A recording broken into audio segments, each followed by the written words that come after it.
अस्सलाम वालेकुम नाज़रीन, आबिद खान एक नए शो के साथ आपकी खिदमत में हाजिर है और मैं इस वक्त मौजूद हूँ उर्दू के एक मुमताज़ शायर और दरवेश सिफ्त इंसान खालिद अहमद की आखिरी आरामगाह पर।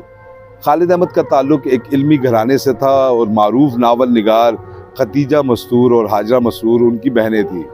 खालिद अहमद की शेरी परवरिश अहमद नदीम कासमी साहब ने की और खालिद अहमद ने भी कासमी साहब की इस परवरिश का भरपूर इज़हार किया और शेर व अदब में एक ऐसा मकाम हासिल किया जो रहती दुनिया तक कायम रहेगा। शेर और शायरी से मोहब्बत करने वाला कौन सा ऐसा शख्स होगा जिसने खालिद अहमद का ये शेर नहीं सुना होगा। तरके ताल्लुकात पे रोया न तू न मैं, लेकिन ये क्या के चैन से सोया न तू न मैं। इसके अलावा उनके मशहूर तरीन शेरों में है कि कोई तो रोए लिपट कर जवान लाशों से, इसीलिए तो वो बेटों को माएँ देता है। और उनकी नात का एक शेर जो आज भी हमारी रूह को तमानियत देता है, खालिद अहमद तेरी निस्बत से है खालिद अहमद, तूने पाताल की किस्मत में भी रिफ़त लिखी। उर्दू के नामवर शायर, कालम निगार और मुसन्निफ खालिद अहमद 5 जून 1943 को लखनऊ के एक अदबी घराने में पैदा हुए। मशहूर अफसाना निगार खतीजा मस्तूर, हाजरा मसरूर और आयशा जमाल उनकी बहनें थी, जबकि उनके भाई तौसीफ अहमद खान मारूफ सहाफ़ी थे। खालिद अहमद के वालिद मोहम्मद मुस्तफ़ा भी अपने वक्त के बड़े मशहूर मज़ाहिया शायर थे। यानी हम कह सकते हैं कि खालिद अहमद को शायरी की सिफ्त विरासत में मिली। उनके वालिद गो के मशहूर मज़ाहिया शायर थे, मगर वो तहरीके पाकिस्तान के एक सरगर्म रुकन भी थे, जिसकी वजह से उन्हें कैद व बंद की सोबतें भी बर्दाश्त करना पड़ी। खालिद अहमद 4 साल के थे जब तकसीम हिंद का वाक़या पेश आया और वो अपने घर वालों के साथ पाकिस्तान चले आए। लाहौर आकर उन्होंने मुस्लिम मॉडल हाई स्कूल से मैट्रिक और ग्रेजुएशन दयाल सिंह कॉलेज से की। बाद फिजिक्स में मास्टर की डिग्री हासिल की, जिसके बाद उन्होंने वाबडा में इंफॉर्मेशन ऑफिसर की हैसियत से मुलाजमत का आगाज किया और बाद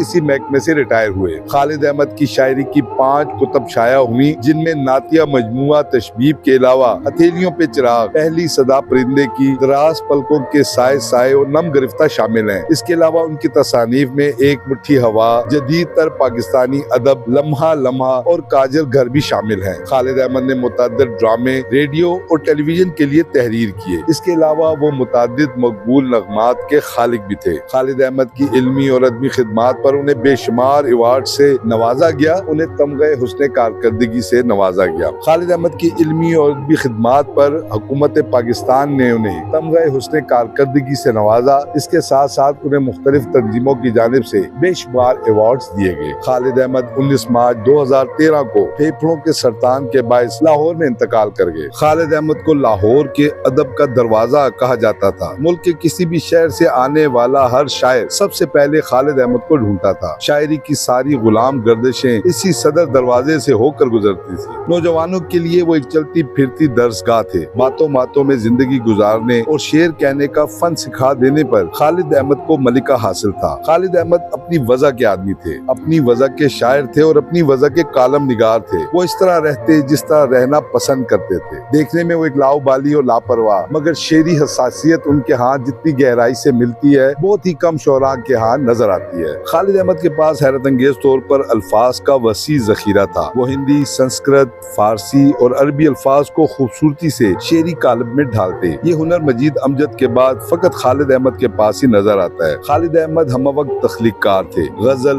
नज्म और खास तौर पर पाबंद नज्म में उनकी महारत का कोई सानी नहीं। उनकी तख्लीकी कुव्वत काबिले रश्क थी। उन्होंने शख्सी नज्मों को फन की मेराज पर पहुंचा दिया। पश्तो ज़बान के मारूफ सूफी शायर रहमान बाबा के लिए नज्म कई तो तमाम इस्तारे और तशबीहात उसी मट्टी से लिए जहाँ से रहमान बाबा का ताल्लुक था। वो फने मुसीकी पर भी अबूर रखते थे। हरचंद के वो खुद नहीं गाते, लेकिन किसी भी अच्छे गाने वाले से ज्यादा रमूज़े मुसीकी को समझते थे। खालिद अहमद एक बजला संज इंसान थे और लाहौर की अदबी महफिलों की जान थे। दोस्तों से मिलकर हंसने का फन उन्हें खूब आता था। उनसे मिलकर कभी ये एहसास नहीं होता कि इल्म व फजल के एक आमिल किसी फर्द से मुलाकात हो रही है। उन्हें दूसरों पर अपनी इल्मी धाक बिठाने का ना तो शौक था और ना ही ख्वाहिश। वो हमेशा एक आम फर्द की तरह नजर आते।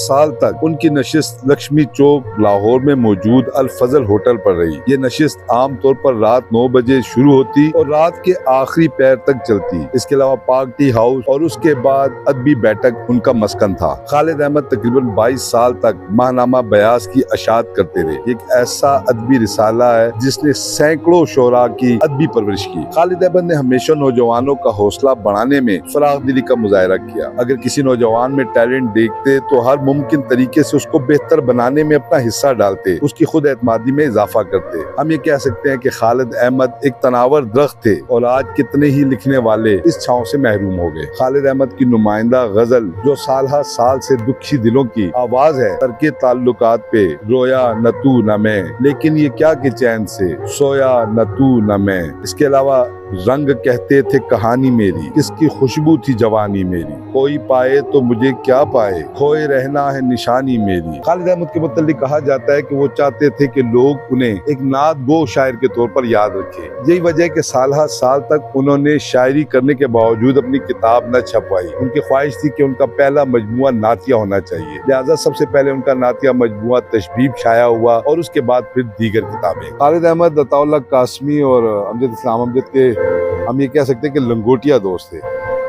और इन तीनों ने अपना अदबी सफर जो है वो इकट्ठी उसकी शुरुआत की और सारी जिंदगी ये तीनों इकट्ठी रहे। अब्बास ताबिश जैसे बड़े शायर खालिद अहमद के शागिर्द रहे हैं। इम्तियाज कंवर राजा, ज़हीम रशीद, अरशद शाहीन, शाहिद माकली, हसनैन सैद और इन जैसे बेशुमार बड़े जो नौजवानों में से एक बेहतरीन शोरा की खेप सामने आई है, ये सब के सब खालिद अहमद के जो है वो लगाए हुए पौधे हैं। एक छोटा सा पौधा मैं भी हूँ, लेकिन मैं ज़्यादा फल फूल नहीं सका और ये उसकी वजह ये है कि मैं नालायक था। मुझे अल्लाह पाक ने एक शायरी की थोड़ी बहुत सिफ्त तो ज़रूर अता की है, लेकिन मैं उसको उस तरह पॉलिश नहीं कर सका। और बहरहाल मेरे लिए यही बहुत है कि मैं खालिद अहमद के साथ साल गुजारे हैं मैंने, और खालिद अहमद ने से जो है उनकी मोहब्बतें, तो ये जी हम बिल्कुल करीब ही हैं उनकी कब्र के। उसके साथ ही साबिक चीफ जस्टिस ये देखिए जी, ये साबिक चीफ जस्टिस इरशाद हसन खान की अहलिया नादरा इरशाद की आखिरी आरामगाह जी, और ये है जनाब हमारे हर दिल अजीज खालिद अहमद। ये उनकी जो कतबा है उसके उस पर जो है आप देख सकते हैं उनका नात का शेर लिखा हुआ है कि खालिद अहमद तेरी निस्बत से है खालिद अहमद, तूने पाताल की किस्मत में भी रिफत लिखी। एक बड़े आशिक रसूल थे, एक दरवेश मंस इंसान थे और सारी जिंदगी उन्होंने लोगों की खिदमत करते गुजारी। खालिद अहमद दानिशवरों और शोरा के उस कबीले से ताल्लुक़ रखते थे जिन्होंने हमेशा शेर और लफ्ज़ की हुर्मत का ख्याल रखा। वो हमेशा कमर्शियलिज्म से दूर रहे। नौजवान शोरा की जिस तरह उन्होंने तरबियत की, पिछले 20-30 साल में ऐसा कोई शायर नज़र नहीं आता। मुझ समेत बेशुमार नौआमोश शोरा उनके घुटनों को हाथ लगाकर आला मुकाम हासिल कर चुके हैं। मैं अपनी नालायकी की वजह से शायरी में वो मकाम तो हासिल न कर सका, लेकिन मुझे हमेशा एक फ़ख्र यही रहेगा कि खालिद अहमद मुझसे मोहब्बत करते थे और मैं खालिद अहमद से मोहब्बत करता हूँ और अपनी आखिरी सांस तक करता रहूँगा।